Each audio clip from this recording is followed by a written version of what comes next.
No Guilt Bakes is ready to go. As you've seen, we've already done most of the website, but we're keen to launch and, strong and get as many people onto the website as possible. So we're hoping you can help us think through what we should be doing with the website just to clean it up, make sure that it's, where it can be. The best version of itself it can be, as well as, how we should get people onto the website as soon as possible. Okay, well, look, I've taken a quick look at your site, and I have to say, it's obviously very early stages. I can see you've got a landing page or like a holding page up at the moment, which I think is definitely the way to go. And I think, from my experience of working with other businesses, right now it's all about building traction. So to take the bigger picture for a second, not just talking about the specifics of the website, but your overall approach, I think what you need to be doing now is getting your social media set up, starting to do some outreach, let people know that you're there, and then that there will be a product or a service coming in due course, so that when you do have the website live and ready to go, you know that you've already got a sort of budding fan base there of people that are interested in your products and interested to buy those products. Now, file naming is really interesting because people overlook it. But basically, I guess in Google you have like a parallel. Oh my God! You have like a parallel search engine for images, right? So if you click on the images tab, you type in the phrase and click on the images tab, you get like a whole bunch of stuff comes up. So with your products, then basically naming the files to describe the product, but then also mention the keyword, means that when someone types that in, hopefully your products pop up as an image, and they click on the image, and they might go back through to the website. Yeah. So something that's often overlooked, but can really help. Especially with those fantastic professional images that you're going to be getting at some point in the future. So definitely, there's a few things you can do there. And then the other, I guess, basic bit of SEO advice is about the website structure.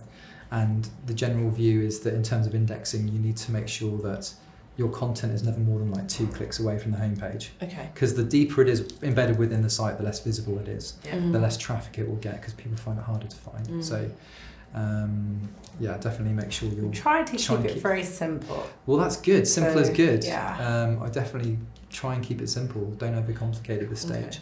I would say start with some basic on-page SEO stuff. So, I would say, sort your meta descriptions out in Google, because it looks terrible if you don't touch them, and then sometimes you get kind of gobbledygook, or they put in the first line and then it kind of trails off, and it might be so change those meta descriptions so they look interesting for people to click. Might just be anxious. It's all anxious. And then do the alt description, I'd say, and file names, and that's just a start. And then you can just park it for a little bit, and then you can come back, and then you can get yourself a little strategy together with your blog, and you go, okay, we've identified our ideal buyers.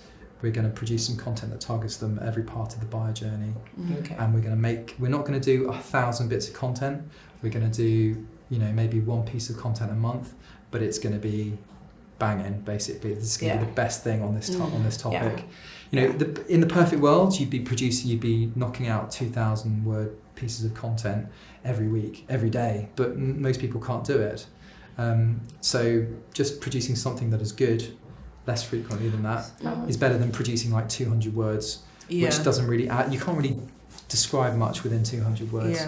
I'm trying to think, once again, going back to like an example of that would be, so for us, a lot of questions come through around how does this not have sugar in it, and why does it still taste sweet? So we could maybe do like an explainer on what it means to not have sugar in your products, and what alternatives we use to make that sweet, give you the sweet taste, and some of the evils or the good things about having alternatives to sugar. Definitely. I mean, people, it is a journey. A lot of people will be educating themselves about it. So if you can, you build trust through educating your customers, basically. So if you can give them that knowledge, and they see you as a trustworthy brand, then they're much more likely to buy with you later on down the line. Yeah, cool. That works.